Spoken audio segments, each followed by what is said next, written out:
Princess Victoria, the original Queen Mother. Queen Victoria was known as the grandmother of Europe, but her own mother was also a Titan with scandalous romances and disturbing parenting. Princess Victoria of Saxe Coburg Saalfeld is one to learn about and how she moulded the future monarch of England.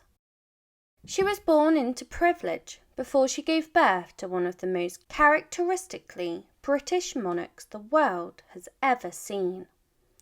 Although her roots were very much not British, as she was German. She was born in 1786 to her parents Franz Frederick and her mother Countess Augusta, who were luminaries of the Teutonic House of Saxe Coburg in Gotha. This was a highly privileged family, and they placed high expectations on their child. They controlled much of her life, and by the time she was 17 years old, they had married her to a man whom she had little to no decision in. This man was 2 decades older than her, so I doubt he would have been her first choice for a groom. He was widowed, and in a strange turn of events, his prior wife was none other than her own aunt, making for an awkward reunion. It was her obligation as a wife to produce children with this man, despite the considerable age gap between the pair.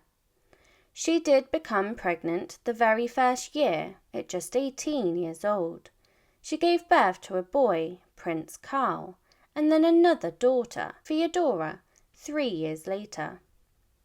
Victoria was barely in her 20s and already a mother of 2, but she had higher ambitions for herself and she wished to become as powerful as possible. Whatever disappointments Victoria's life had on the private front during these years, they definitely didn't show in public.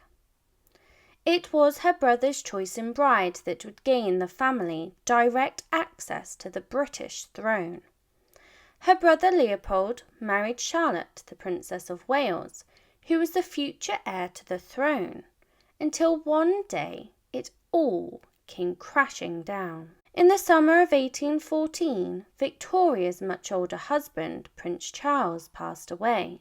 She was left alone with 2 children, but if anyone could handle dire situations alone, it was her. It wasn't long before she became the regent for her son Karl, though this was only foreshadowing for her much bigger role in royalty, just as Victoria had gained momentum in her life again after losing her husband, an event that should have been filled with celebration for the birthing of an heir for her brother and the Princess of Wales, turned into a tragedy when the princess gave birth to a stillborn son.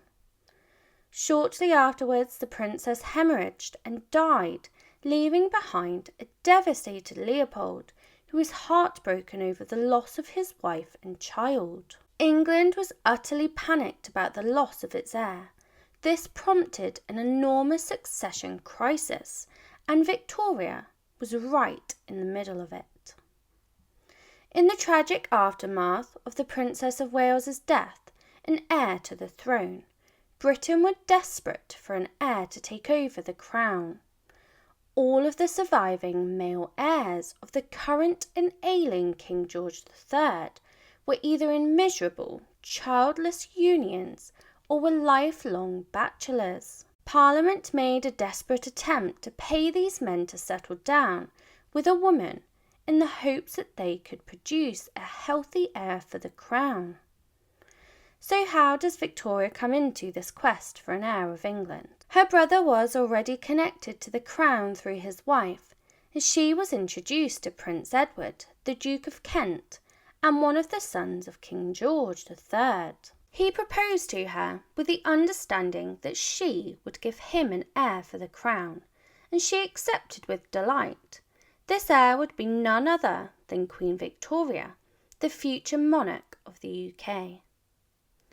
Princess Victoria had little luck with men, it seemed, and this holy matrimony was no different, and it was full of scandals. Victoria's engagement to a prince of England seemed like happily ever after on the outside, but inside was a whole other story. Prince Edward was one of the bachelors that had refused to settle down before, and there was good reason for it. He was used to living the high life with the high-stake gambling tables, where he had catapulted himself into a world of debt. The newlywed Duke and Duchess of Kent were so broke they decided to go and live in Germany after their wedding in order to keep their costs down. Only a twist of fate was in store. She had become pregnant quickly, providing Edward with the heir he wholeheartedly desired. They rushed back to England so that their British heir was born in the country to which she would rule. In the spring of 1819, they moved into Kensington Palace to set up Victoria's brood nest, and a month later, history was made. The country had been waiting on an heir for their crown, and Victoria was able to give them just that when she birthed a little girl who they named Princess Alexandrina Victoria of Kent, the future Queen Victoria of England. Although her life should have been filled with rejoicing, it wasn't long until tragedy hit her life again. Only 8 short months after the birth of their baby, her husband Edward passed suddenly from pneumonia.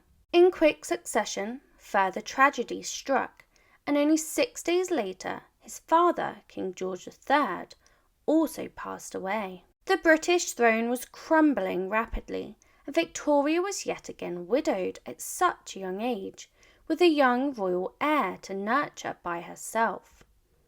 It would have been tempting for the young Duchess of Kent to have returned to her home in Germany, especially as she did not speak the language. She had a privileged life in a palace in Coburg that she could have escaped to, but instead she played a different hand, and it paid off for her. She had always been power-hungry, perhaps due to the high expectations that were put on her as a child, and how she had never found true love, but only gained husbands through political game-playing. She placed herself firmly in England and rolled the dice on her daughter's future, in the hope that she would one day gain the ultimate power over Europe. But unfortunately for her, her ride was not a smooth one to power. When she announced she would be staying in England, the people were not impressed. Her husband had left behind a mountain of debt, and so she requested that Parliament pay for her extravagant lifestyle, for her and her precious heir. They were not happy about this arrangement, and the solution they provided was downright insulting. They provided her with a impoverished and decaying room in Kensington Palace. She shared this life with a whole bunch of other downtrodden nobles who had fallen in hard times, proving just how little they thought of the princess and her heir. I doubt this was the welcome she was expecting, and one she probably felt she did not deserve, but by then she had bigger things to worry about. Victoria was outspoken on her plans for power, corruption and lies, and it didn't take long for her to make more rivals in the royal court. In 1830, she got herself in trouble with those with the most influence in the court. The year the king passed, she had made enemies with his successor, his brother William IV. He was perhaps bitter of the Duchess and her ability to provide the heir of England that he was never able to, and she made sure to use this to hold him over a barrel. William was elderly and had still not produced any legitimate children. His only option was to rely on this overzealous Duchess and her daughter to keep the line going. Their feud went both ways. King William had produced loads of illegitimate children with one of his mistresses, Dorothea Jordan. Victoria was disgusted by the debauched behaviour of William, and she refused to visit the English court because of it. She was so against the king, she refused her daughter to attend his coronation. This was supposedly because she didn't like the way that they were going to place her in the proceedings. The ceremony would not be about her, and so her excuses did not go unnoticed, branding her with a reputation for self-entitlement. She was able to use the air she had produced to act like the woman of the hour, and her feud escalated with William when she refused to acknowledge the letters from his wife Adelaide. Not only did she refuse to stand with her at the horse stables, instead demanding that she stood alone, she was also horrifically rude. Duchess Victoria flexed her air in front of the British court often, rubbing her ability to bear children in the face of Adelaide, who, despite years of trying for a child, could not produce due to being too old. Her desire for power and control began to show with her own daughter, and she began to exhibit disturbing behaviour with her too. The famous stories of how Queen Victoria was brought up as a child are no myth, and the Duchess of Kent, who was used to getting her own way, controlled every little aspect of her life. This was when the famous Kensington system was born, and the bitter relationship between Victoria and her daughter began. The Kensington system was designed to keep young Victoria as far away from everyone as possible. The Duchess forced the girl to sleep with her every night, refused her nearly all playmates except for the family dog, and put her under a strict tutoring regime to turn her into the perfect ruler. Oh, and she especially kept the girl away from King William's side of the family. She did not do this alone. She had a partner in crime who had become one of the most hated men of Queen Victoria upon her reign.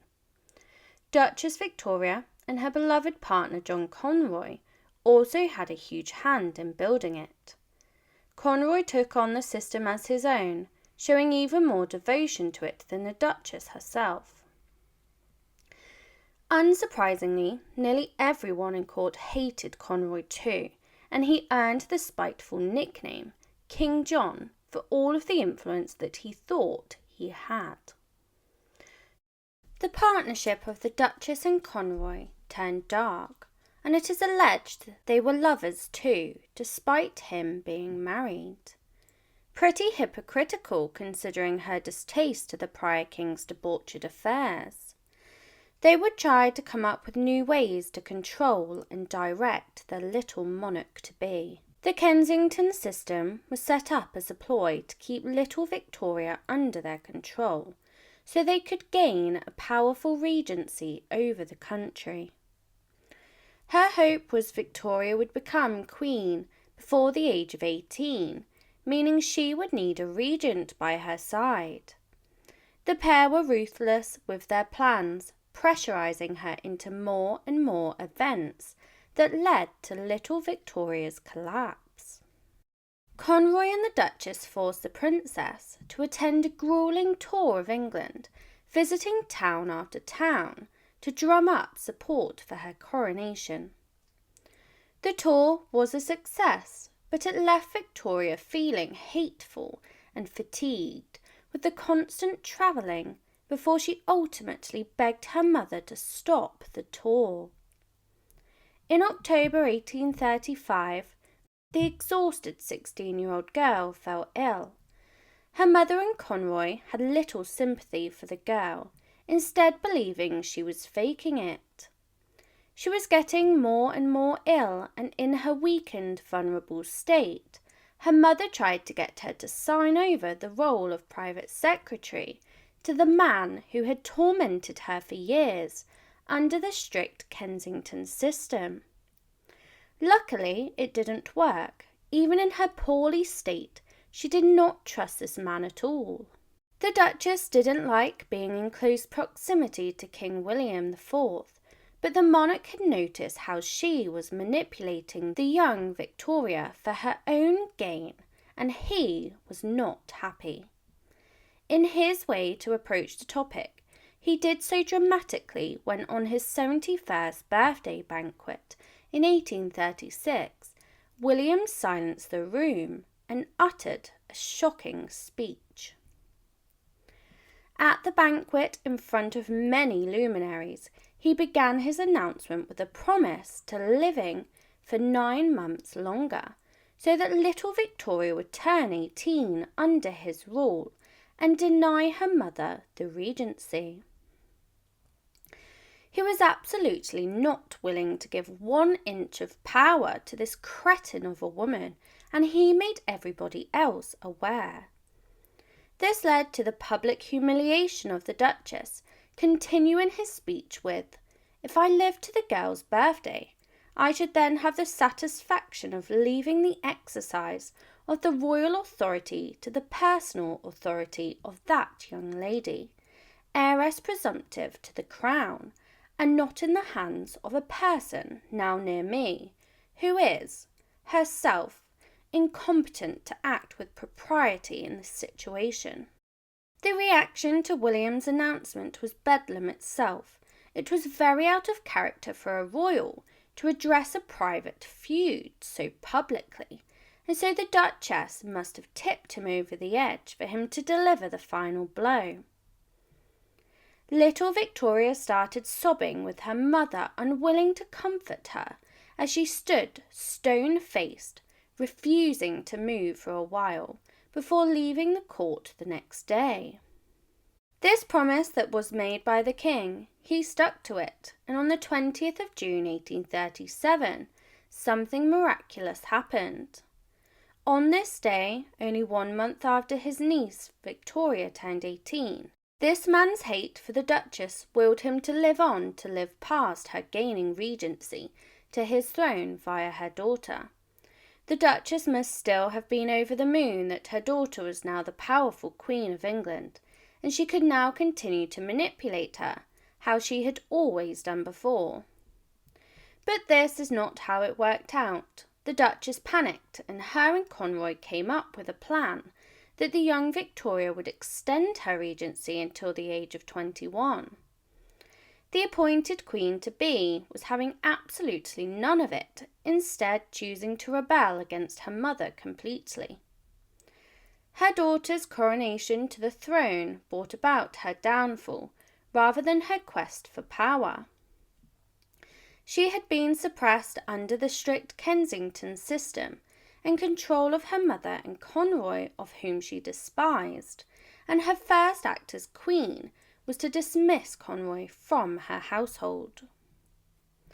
Then it was her own mother's time to pay for her sins and behaviour, when she was also banished. She banished her mother to the far rooms of Buckingham Palace, relegating her to the rooms furthest away from her, much to the shock of the court, who presumed she would stay loyal to her mother, who was still unmarried. But Queen Victoria was bitter over her mother's treatment of her. Queen Victoria had banished Conroy from her life, but this did not stop the Duchess and him plotting to remain control once again, when she kept him as part of her household in the remote rooms of the palace. This went on for a further 2 years before her ally was finally exiled.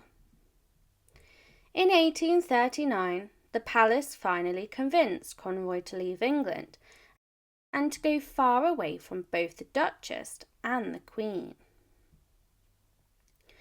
With Conroy gone, you would imagine that things would get better, but the past cannot be erased, and the damage was done. All that was left was a rift between the older and younger Victorias, and it would nearly take the rest of the Duchess's life to mend it. But their reconciliation proved more heartbreaking than anything else.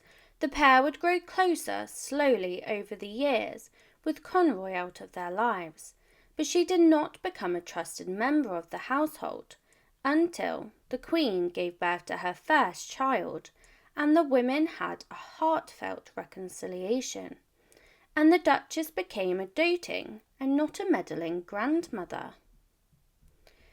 In 1854, the Duchess lost one of the most important people in her life, and that was Conroy himself. That year he passed in Wales while deeply in debt, causing the news to reach the Queen, who reacted in a sweet rather than bitter way when she wrote to her mother when she stated, "Divisions between you and me, which could never have existed otherwise, they are buried with him."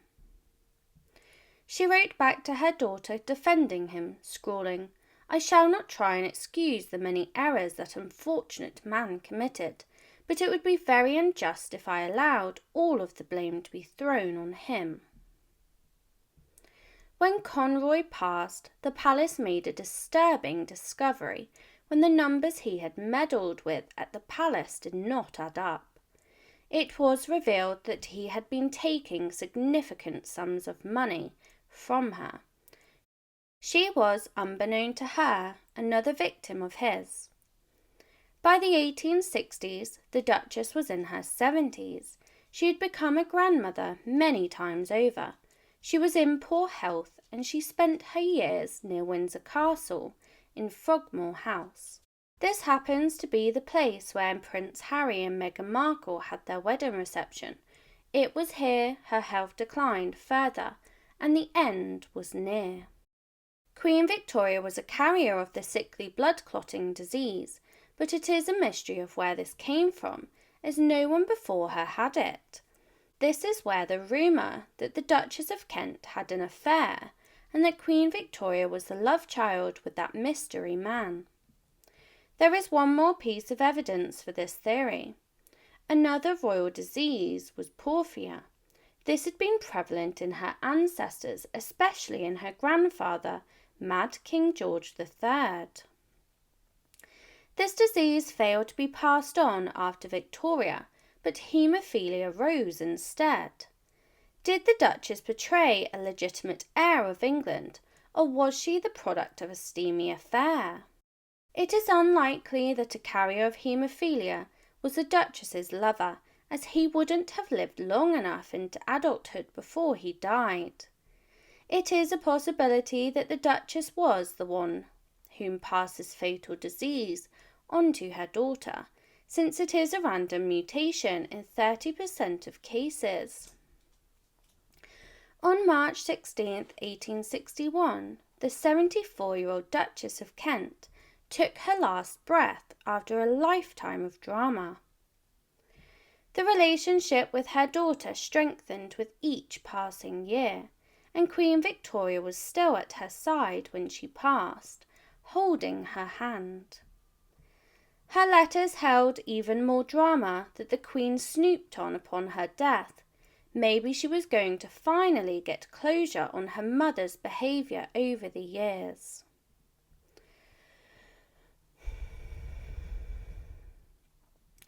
What she found during her snooping broke her heart after many distant years with her mother. It was finally revealed in her mother's letters just how much she really loved her daughter. She was so happy that they were able to reconcile their relationship, and Queen Victoria placed the blame for her mother's cold-heartedness on CONROY for wickedly driving them apart. The Duchess of Kent, whose life came to a peaceful end on the 16th of March 1861 at 9:30, had reached the age of 74. During her final moments, her devoted daughter Victoria stood faithfully by her side, offering comfort and solace. The Queen, deeply attached to her mother, was profoundly affected by her passing, and the loss left an undeniable mark on her heart. In the wake of the Duchess's departure, Victoria sought solace in the intimate world of her mother's personal papers. It was within these private writings that she made a poignant discovery that would forever alter her perspective. Through the heartfelt words left behind, Victoria came to understand the depth of her mother's love for her. Overwhelmed by this revelation, the Queen's heart broke, and a sense of sorrow mingled with anger began to take hold.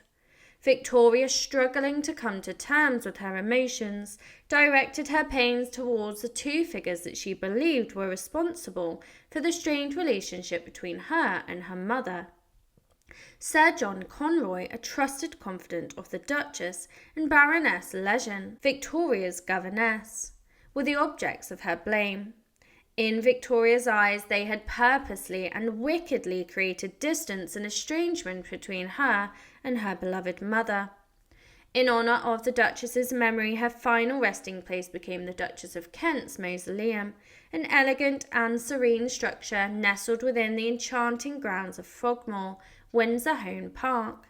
This location held deep significance, as it was situated near Windsor Castle, the cherished royal residence that had played host to countless moments of joy and sorrow for the Queen and her family. Queen Victoria, alongside her devoted husband Prince Albert, sought to perpetuate her mother's legacy in a tangible way. They dedicated a magnificent window in the Royal Chapel of All Saints, a place of worship located within the picturesque Windsor Great Park, to honour the memory of the Duchess of Kent. This exquisite stained glass window, a true work of art, depicted scenes of love, tenderness, and filial devotion, serving as a lasting testament to the deep love and respect that Victoria held for her beloved mother.